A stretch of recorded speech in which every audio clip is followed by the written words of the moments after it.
El capítulo de hoy del árbol genealógico es sobre el segundo apellido con un largo linaje. Me refiero a los Montero. De acuerdo con la investigación realizada, hay dos versiones sobre el origen del apellido. Una de ellas es la que dicen que se llamaba a los Montero a aquellos hombres que montaban a caballo para ir de cacería. La otra es una versión muy española que dice que se llama Montero de Cámara o Montero de Espinosa al miembro de un cuerpo de la Guardia Real, cuya función era la guardia nocturna de la alcoba de los reyes de Castilla, cerrar el palacio y custodiar sus llaves, así como velar de que nadie permaneciera en ella, incluido el servicio y demás cortesanos que tuviesen acceso diurno. También debía escoltar a los miembros de la familia real donde quiera que quisieran ir durante sus horas de guardia, aún fuera del palacio. En tiempo de enfermedad o de muerte, el servicio se extendía a horas del día. Durante las ceremonias del Estado asistían a ellas y eran la escolta fúnebre que velaba al difunto hasta su sepultura. El montero de cámara debía ser hidalgo y natural u originario de la villa de Espinosa de los Monteros, actualmente un municipio español que se encuentra al norte de la provincia de Burgos. Me gusta esta versión dado que coincide con los primeros ancestros documentados, es decir, mi decimoabuelo, el alférez Andrés Montero de Espinosa. Al lado izquierdo de esta diapositiva tenemos una tabla de información patrilineal por parte de mi mamá. Aquí está la información de manera muy resumida, pero ayuda a visualizar las generaciones involucradas en el linaje. En la columna de la derecha se indica quiénes tienen registros de bautismo, matrimonio o defunción, lo que sirve para demostrar el parentesco entre unos y otros. Incluye también las páginas de genealogías de Cartago, donde se encuentra la información. Como pueden ver, la documentación nos permite comprobar que sí somos descendientes de Juan Montero, el fundador del apellido en Costa Rica. El gráfico que está al lado derecho es de la página Family Search. Se puede ver cuando se despliega el enlace llamado Ver parentesco. De esta forma podemos ver que tanto la información de la derecha como la del lado izquierdo también presentan la misma línea ancestral. Ahora comenzaremos a hablar sobre el linaje en el orden de abajo hacia arriba. Los Araya Montero. Mi papá nació en Palmares, su madre falleció cuando él tenía 3 años y entonces sus tías maternas asumieron su crianza, pero en la ciudad de San José. Se preparó como sastre de oficio y su afición fue la minería. Mi mamá nació en Coliblanco de Capellas de Alvarado, en Cartago. Ella se dedicaba a los trabajos domésticos y siendo una adolescente se trasladó a San José para trabajar en la casa de su madrina. Fue en esa ciudad donde ellos se conocieron. Más tarde se casaron en Alajuela y se establecieron ahí mismo para formar una familia de 6 hijos. La descendencia creció con 11 nietos y 8 bisnietos hasta el día de hoy. La siguiente generación es la de mis abuelos maternos. Rafael Montero nació en Guadalupe, se crió ahí mismo y era agricultor como la mayoría de los Monteros. Mi abuelita nació en Coliblanco de Cartago. Siendo hija de un agricultor, también se desempeñó en esta labor. Mi abuelito conoció a mi abuelita en Santa Cruz de Turrialba cuando él tenía 25 años y ella 16 años. Poco tiempo después se casaron y tuvieron una pulpería y cantina en Coliblanco. En muchas ocasiones a mi abuelita le tocaba atenderlas en medio de la crianza de los hijos y de las labores domésticas. Ambos eran personas de mucha fe y tenían como costumbre rezar el rosario en las noches. Sin embargo, un aspecto que lamentaron mi abuelita y sus hijos fue la violencia familiar, dado que mi abuelo abusaba físicamente de ellos.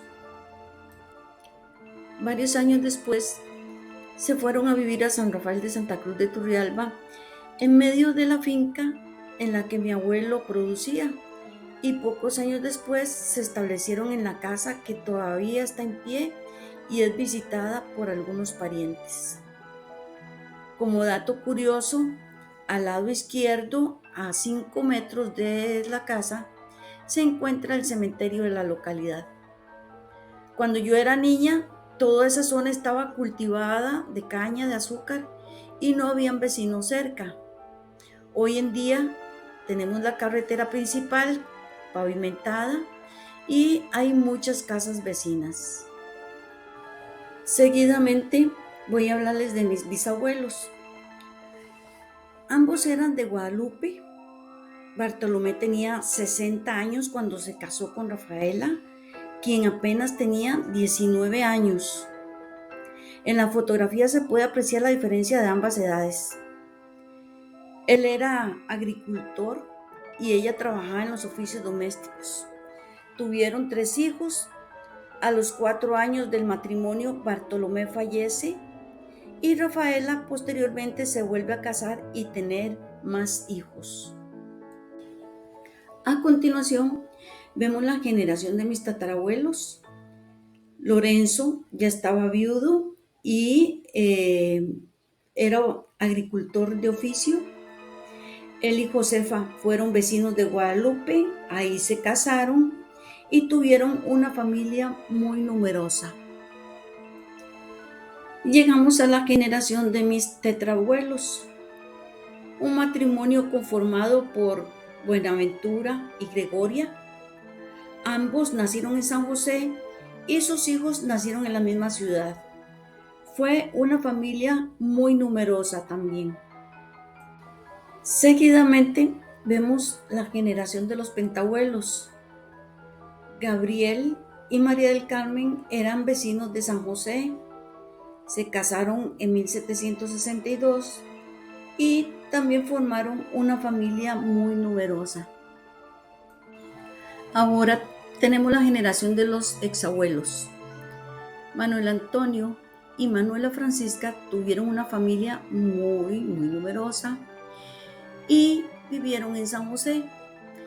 Aquí tenemos 2 aspectos que son muy importantes a destacar.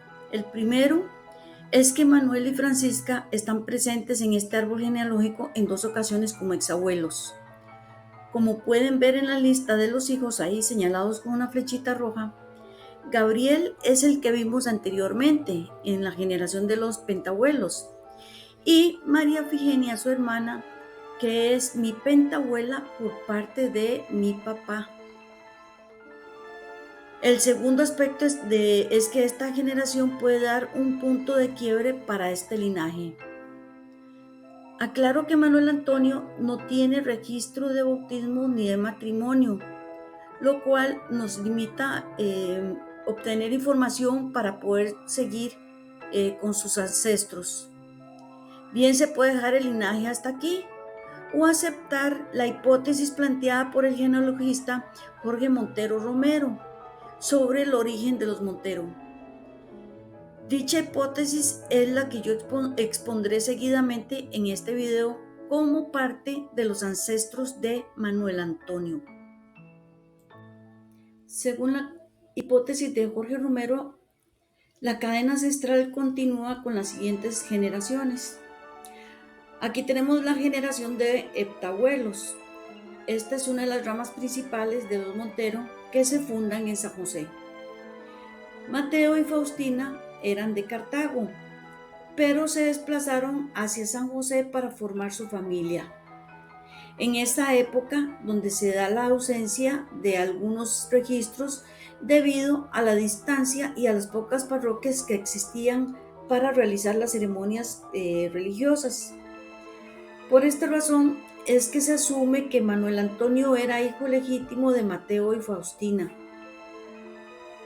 En Family Search hay una nota que dice que sí existe la documentación que lo prueba, aunque no lo adjuntan. Seguidamente tenemos la generación de octabuelos. Andrés fue bautizado en Cenízate, Albacete, España, en 1634. No se sabe cuándo se desplazaron sus padres con sus hermanos a Cartago, pero lo cierto del caso es que él se casa con Josefa de la Cruz Chávez y tienen sus hijos en esa misma ciudad. Aquí tenemos la partida de bautismo de Andrés,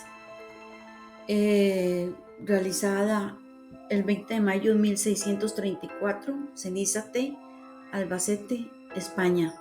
Este es un registro original, como ustedes pueden ver, se conserva desde esa época y es una muestra de que él nació allá en España. En esta diapositiva tenemos la generación de los enabuelos, que está compuesta por Andrés Montero Espinosa y González, casado con Catalina López. Dado que su hijo, el alférez Andrés, nació en Albacete, me hace suponer que poco tiempo después se vinieron para Costa Rica, donde ya había venido su padre. Por último, tenemos la generación de los décimos abuelos. Tenemos a Juan Montero, el escribano, que para 1611 estaba incluido en la nómina de los soldados de las tropas reales de Cartago. Se casó con una señora de apellido González y, según la hipótesis, podría ser el padre de Andrés el que antecedió a esta presentación. Aquí llegamos al final del capítulo sobre el linaje de los Montero. Espero que les haya gustado y si desean más información, háganmelo saber y con mucho gusto les daré más detalles. Muchas gracias por su atención y estaremos juntos de nuevo en otro capítulo sobre el árbol genealógico Araya Montero.